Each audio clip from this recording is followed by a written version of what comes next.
மத்திய அரசு பல்வேறு நிதிகளை தராமல் தமிழ்நாட்டை வஞ்சித்து வரும் நிலையிலும் தமிழ்நாடு முதலமைச்சர் சுமார் 17 லட்சம் மகளிருக்கு இன்றைய தினம் உரிமை தொகை வழங்கினார். மகளிர் உரிமை தொகை பெற தகுதி இருந்தும் யாரேனும் விடுபட்டிருந்தால் அவர்களுக்கு அடுத்த மாதத்திலிருந்து வழங்க நடவடிக்கை எடுக்கப்பட்டுள்ளது என மயிலாடுதுறையில் திமுக மாவட்ட செயலாளர் நிவேதா எம் முருகன் எம்எல்ஏ தெரிவித்துள்ளார். தமிழகத்தில் குடும்ப தலைவிகளுக்கு மாதம் 1000 ரூபாய் வழங்கப்படும் என 2021 சட்டப்பேரவை தேர்தலின் போது திமுக அறிவித்தது. அதன்படி ஆட்சிக்கு வந்த பின்னர் இத்திட்டத்தை தமிழக முதல்வர் மு.க.ஸ்டாலின் நடைமுறைப்படுத்தினார்.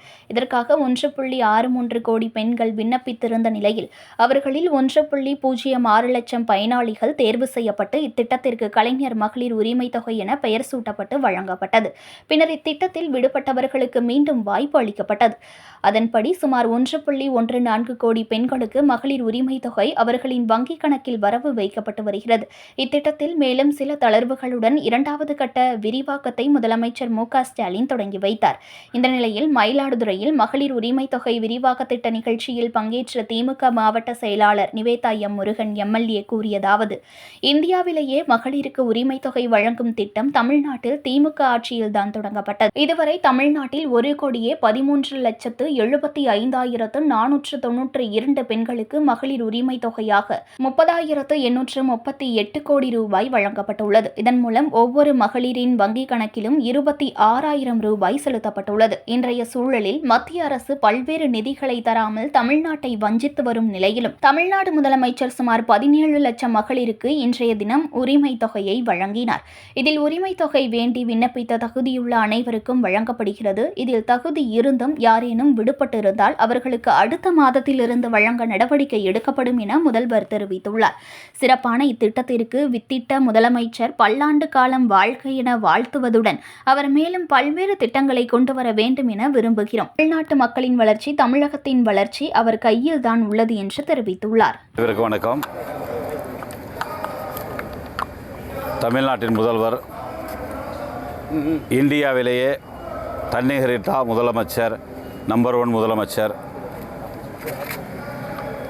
இந்தியாவிலேயே மகளிர் உரிமை தொகையை முதலே ஆரம்பித்து படிப்படியாக மேலும் மேலும் உயர்த்தி கொடுத்திருக்கிற ஒரே அரசு தமிழ்நாடு முதலமைச்சரின் அரசு, திராவிட மாடல் அரசு என்பதை இதன் நேரத்தில் சொல்ல மகிழ்ச்சி அடைகிறேன். இதுவரை தமிழ்நாட்டில் மகளிர் உரிமை தொகை 1,13,75,492 மகளிர் இதுவரை 30,000 கோடி 838,000 கோடி 30,838 கோடி ரூபாய் வழங்கப்பட்டுள்ளது. அதில் ஒவ்வொரு மாதமும் பயனாளிகள் அக்கௌண்ட்டுக்கே கரெக்டாக ஒரே தேதியில் அந்த பணத்தை போட்டுக்கிட்டு இருக்காங்க. இது ஒரு சிறப்பான ஒரு விஷயம். அது அவங்கவுங்க அக்கௌண்ட்டுக்கே போய் கிடைக்கிது.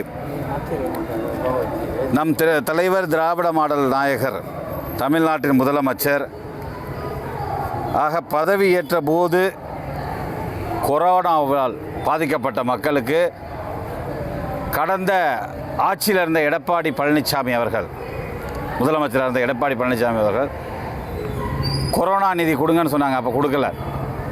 நம்ம முதலமைச்சர் தான் அந்த அமௌண்ட்டை பதவியேற்றதுக்கு பிறகு 4,000 ரூபாய் அக்கௌண்ட்டில் போட்டதும் திராவிட மாடல் ஆட்சி தான். அதை தொடர்ந்து செப்டம்பர் மாதம் 2023 தொடர்ந்து இன்றைக்கி இந்த தொகையை போட்டுக்கிட்டு இருக்காங்க. அதனால் இப்போ பார்த்திங்கன்னா ஒவ்வொருத்தவங்க அக்கௌண்ட்லேயும் இது வரைக்கும் ஒவ்வொருத்தவங்க அக்கௌண்ட்லேயும் 26,000 ரூபாய் கிடைச்சிருக்கு. தமிழ்நாட்டில் உள்ள ஒவ்வொரு மகளிர் அக்கௌண்ட்லேயும் 26,000 ரூபா போட்டிருக்காங்க. அதில் இன்றைய தினம் பார்த்திங்கன்னா மத்திய அரசு பல நிதி தராத தமிழ்நாட்டை வஞ்சிக்கிட்டு இருக்கு.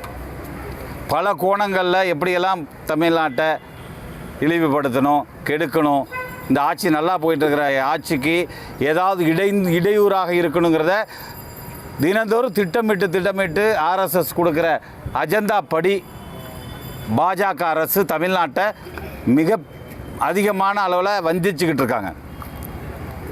அந்த நேரத்திலையும் இன்றைக்கி பார்த்திங்கன்னா நம்ம முதலமைச்சர் தொடர்ந்து இந்த மகளிர் உரிமை தொகை அதிகரிக்கிறது.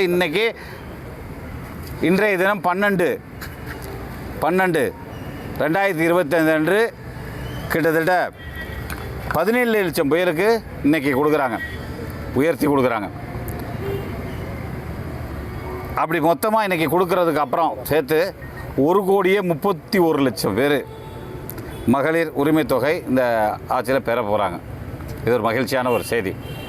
இதில் இன்னொரு விஷயம் என்னென்னா, கொடுத்துருக்கிறது கிட்டத்தட்ட இன்றைக்கி 17 லட்சம் பேர் கொடுக்குறாங்க. அதிகமான பேர் அப்ளை பண்ணியிருந்தாங்க மகளிர் உரிமை தொகைகளுக்கு தேவை இருக்குன்னு. அதை செக் பண்ணுறப்ப உங்களுக்கு கொடுக்கறதுக்கு தகுதி குறைவு, தகுதி கூட இருக்குங்க. இப்போ நீங்கள் அதிகமாக இன்கம் டேக்ஸ் கட்டுறீங்க, கவர்மெண்ட்டில் வேலை பார்க்குறீங்க, இல்லை உங்களுக்கே முதியோர் உதவித்தொகை கிடைக்கிது, இந்த மாதிரி உங்கள் தகுதி குறைவாக இருக்குதுன்னு சொல்லி குறைச்சது போக பாக்கி பேர் கொடுத்துருக்காங்க. அப்படி யாராவது மகளிர் உரிமை எங்களுக்கு தகுதி இருக்குது வாங்கிறதுக்கு, நீங்கள் கொடுக்கலன்னு சொன்னால் அவங்க திருப்பியும் அப்ளை பண்ணலாம். அதை அடுத்த மாதத்துலேருந்து அவங்களுக்கு கிடைக்கும். இது முதலமைச்சரோட திட்டத்தில் இதை சொல்லியிருக்காங்க. இப்போ முன்னாடி எப்படின்னா கொடுத்தவங்கள பாக்கி யாரையும் திருப்பி கொடுக்கல. ஆனால் இப்போ அப்படி கிடையாது. இப்போ இந்த யாராவது ஒருத்தவங்க விட்டு போயிருந்தால் அதை இன்றைக்கி கொடுக்குற அந்த 17 லட்சம் பேர் தமிழ்நாடு ஃபுல்லாக கொடுக்குறாங்க. அதில் நம்ம மாவட்டத்தில் அப்ளை பண்ண எல்லாருக்கும் கொடுக்குறாங்க தகுதி உள்ளவங்களுக்கு. அப்படி யாராவது நான் விட்டு போயிட்டேன்னு சொன்னால் அவங்களுக்கும் கண்டிப்பாக மாண்புமிகு முதலமைச்சர் கொடுக்கறதுக்கு ரெடியாக இருக்காங்கிறத நான் சொல்ல கடமைப்பட்டிருக்கேன். இந்த திட்டம்ங்கிறது ஒரு சிறப்பான திட்டம். இன்றைக்கி வாழ்வாதாரத்தை இன்றைக்கி தமிழ்நாட்டில் உயர்த்தி கொடுக்கறதுக்கு முழு காரணம் மகளிர் உரிமை தொகை தான். ஏன்னா காசு வேணால் 1000 ரூபாங்கிறது சின்னதாக இருக்கலாம். ஆனால் மாண்புமிகு முதலமைச்சர் இந்த திட்டத்தை ஆரம்பிக்கும் போது ஒரு செய்தி சொன்னாங்க, யாருக்கெல்லாம் இந்த 1000 ரூபாய் பெருசோ கஷ்டமாக இருக்கோ அது பெரிய காசுன்னு சொன்னாங்க. இது ஒரு பெரிய விஷயம், இதுதான் உண்மையான விஷயம். அதனால் இந்த தமிழ்நாட்டின் முதலமைச்சர் இந்தியாவுக்கே வழிகாட்டுற ஒரு முதலமைச்சர், நம்பர் 1 முதலமைச்சர், சிறப்பான ஆட்சி செய்திருக்க முதலமைச்சர், திராவிட நாயகர். ஏன்னா இன்றைக்கி கல்வியிலையும் சரி எல்லாத்துலேயும் உயர்ந்து நிற்கிறது தமிழ்நாடு தான். அதற்கு வித்திட்ட முதலமைச்சர் பல்லாண்டு வாழ்க வாழ்க என வாழ்த்தி அவர் பல திட்டங்களை இன்னும் இருக்கிற நாளெல்லாம் கொண்டு வந்துக்கிட்டு இருப்பார். தமிழ்நாட்டு மக்களுக்கு வளர்ச்சி, தமிழ்நாட்டின் வளர்ச்சி அவர் கையில் தான் இருக்குங்கிறத நான் சொல்லி அவர் பல்லாண்டு வாழ்க வாழ்க என வாழ்த்தி மயிலாடுதுறை மாவட்ட சார்பாக நான் வாழ்த்தி விடைபெறுகிறேன். நன்றி, வணக்கம்.